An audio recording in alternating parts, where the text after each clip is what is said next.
40 በላይ የሰንበት ተማሪ እህት ወንድሞቻችን ህፃናት ልጆቻችን በሌላ እምነት ተነጥቀዋል። ወደ 40 ሰንበት ተማሪ ሰልሟል። ከዛ ሳስበው እንዴ ይሄ ነገር እንዴት ወዴት እየሄድን ነው? ከዛ በኋላ ራሱ ኢቭን አሁን ሰኔ ወር ላይ ወደ 6-5 ተማሪዎች ክርስቲያኖች ጫፍ ላይ ያሉ አሉ ተባለ። አበድኩ በቃ በእውነት አራስ ቤት ነበርኩኝ። ትላንት አብረውን ሲማሩ የነበሩ ልጆች ዛሬ ግን ጓደኞቻችን በእምነት ምክንያት ማለት ስለዚህ እዚህ ላይ ደግሞ በደንብ መሰራት አለበት። እምነት ማወቅ አለብን። ስንጠየቅ መልስ መመለስ መቻል አለብንና ያ ነገር ቢሆንልን ልጆቻችንም ብዙዎቹ ልጆቻችንን ተቀምጠናል ማለት በወጣቱ የሙስሊሙ ወጣት ስለሚበዛ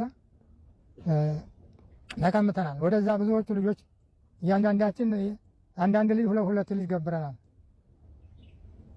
ወስደውብናል በሃይማኖት ማለት ነው። አንዳንድ ልጅ አልገበረ የካህን ሚስት ሳይቀር ሰልሟን እዚህ ሀገር ላይ የካህን ሚስት እስከ ልጆቻቸው ካህኑ በህይወት እያሉ ልጆቻቸው ያው የካህን ልጆች እንደመሆናቸው አብረው ይቀጥሉ ነበር። ነገን ሰውየው ደግሞ በህመም ምክንያት ህይወታቸው ሲያልፍ ሚስታቸውም ልጆቻቸውም እንደውም ከዚያ ወደ መሸፈን ደረጃ ሁሉ የደረሱ መስቀልም ድረስ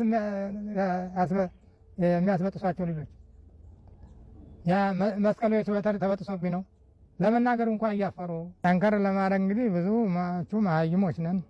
ስለዚህ ያንን ምንነቱን ለማስተማር በዛ ነው።